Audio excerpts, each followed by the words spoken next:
एक दिन सुबह रानो चिड़िया अपने बच्चों गुड़िया और कोको के साथ बैठी थी। उनके पास जमीन पर कुछ चमक रहा था। अरे ये क्या है? ये तो एक छोटा सा डिब्बा लगता है। मम्मा देखो ना, इस पर क्या लिखा है? इस पर लिखा है लड्डू की खेती। क्या अजीब नाम है। खेती तो दानों की होती है, लड्डू की कैसे होगी? मम्मा अगर लड्डू उग गए तो मैं सबसे पहले चखूंगा। पहले ये समझना होगा कि इस डिब्बे में है क्या। रानो ने धीरे से डिब्बा खोला। अंदर 3 छोटे दाने थे और एक कागज रखा था। कागज में लिखा है, ये बीज सच्चाई से उगता है, झूठ से सूख जाता है। मम्मा इसका मतलब क्या हुआ?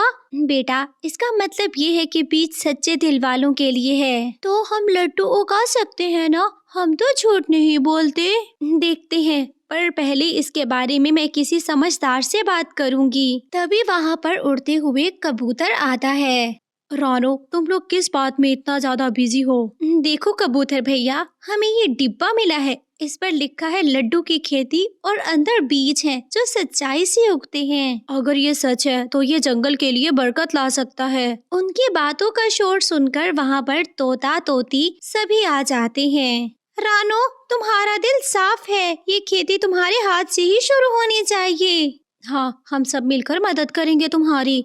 ठीक है, कल सब हम मिलकर ये बीज लगाएंगे। लेकिन एक बात सब याद रखना, कोई झूठ नहीं बोलेगा। हम सब वादा करते हैं। मम्मा मैं भी सच बोलूंगी। मैं लड्डू उगाना चाहता हूँ। मैं सच बोलूंगा। सब खुश थे, पर आसपास कहीं छुपकर कालू कौवा, गोरी कवि सब कुछ सुन रहे थे। लड्डू की खेती बहुत अच्छा मौका है। अगर ये सच है तो लड्डू हमारे होंगे। कालू जी, हम इनका प्लान कैसे बिगाड़ देंगे? और इसी के साथ जंगल की सबसे अलग कहानी शुरू हुई, चिड़िया की लड्डू की खेती। अगली सुबह रानो के पास उसके सभी दोस्त आए। रानो बताओ हम बीज कहाँ लगाएंगे? कागज में लिखा था कि बीज सच्चाई से उगता है, तो जहाँ झूठ ना हो वही जगह ठीक रहेगी। मैं सच कह रही हूँ, हम पीपल के पास कर लें, वहाँ सब मिलकर बैठ भी सकते हैं। हाँ वही ठीक रहेगा। मैं सबके लिए पानी ले आता हूँ। बस पानी से नहीं तोता, हमें एक वादा भी करना होगा। कैसा वादा मम्मा? हम एक दूसरे से झूठ नहीं बोलेंगे और किसी का बुरा नहीं सोचेंगे। हम सब वादा करते हैं बहन, हम ऐसा कुछ नहीं करेंगे। सबने हाँ में हाँ मिलाई और फिर अपना काम शुरू कर दिया। देखो गोरी, सब कितने मासूम हैं। हम बस बीज चुरा लेंगे और लड्डू अपने आप बन जाएंगे। कालू ये बीज उन्हें नहीं, हमें ज्यादा सूट करते हैं। ये बीज हमारे पास होने चाहिए। वो सभी अपने घर लौट आए। रात के वक्त कालू और गोरी बैठकर अपनी बात कर रहे थे। कालू अगर हम बीज लाएं तो क्या वाकई में लड्डू उग जाएंगे? पता नहीं, पर अगर लिखा है तो जरूर कुछ खास बात होगी। और अगर हम सच बोलने का नाटक कर लें तो बीज हमारे हो सकते हैं। पर ये रानो बहुत समझदार है, उसे झूठ का पता चल जाता है। तो हम छुप कर देखेंगे कि वो क्या करती है, फिर समय आने पर बीज ले लेंगे। अगली सुबह फिर सब मिल गए। रानो सबके साथ लड्डू बीज के पास आई।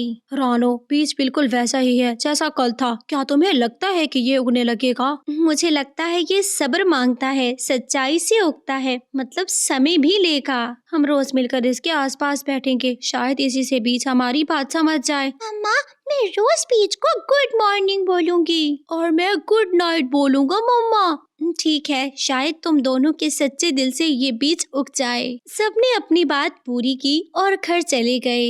दूसरे दिन बुलबुल डॉक्टर रानो से मिलने आए। रानो सुना है तुम्हें लड्डू उगने वाले बीज मिले हैं? हाँ बिल्कुल बुलबुल डॉक्टर, पर अब कुछ नहीं हुआ। मैं सोच रही थी शायद हमसे गलती हो गई। खेती सिर्फ मिट्टी में नहीं, सोच में भी होती है। तुम सब ने मिलकर बीज लगाया है। बुलबुल डॉक्टर ने भी रानो को खूब सहारा दिया कि उनके प्यार और सच्चे दिल से लगाए हुए बीज से लड्डू जरूर उगेंगे। सब चले गए, पर कालू कौवा चुप था। उस दिन में पहली बार थोड़ा सा उसको शक हुआ, ये खेती वाकई सच्चाई पे चलती है क्या? अगली सुबह जब रानो अपने खेत के पास चल रही थी तो उसको एक अजीब सी खुशबू महसूस होती है। रानो कुछ तो अलग लग रहा है, लगता है बीज हमारी मेहनत समझ गया है, या शायद किसी ने कल झूठ नहीं बोला इसलिए। बिल्कुल, ये खेती हम सबका इम्तिहान है। जितना दिल साफ होगा उतना लड्डू मीठा होगा। पर दूर पेड़ के ऊपर कालू कौवा, गोरी कवि सब सुन रहे थे। कालू ने धीरे से कहा। अब समझ गया गोरी, आज रात हम बीच के पास जाएंगे। एक पुराने जंगल के कोने में एक छोटी सी रानो चिड़िया रहती थी। वो आम चिड़ियों जैसी नहीं थी। उसके गीत में एक अजीब सी रूह थी, जैसे उसके पंख हवा से नहीं किसी कहानी से उड़े हों। आज फिर सूरज इतना प्यारा लग रहा है, लगता है जंगल के हर पत्ते में गीत छुपा है। रानो, तुम हमेशा गीत गाती रहती हो, कभी तो चुप भी रहा करो। चुप रहूंगी तो जंगल का दिल उदास हो जाएगा ना कबूतर भैया। लगता है तुम्हें जंगल से बहुत प्यार है। प्यार? हाँ, पर कभी कभी लगता है मेरे गीत का दूसरा हिस्सा कहीं खो गया है। दूसरा हिस्सा मतलब?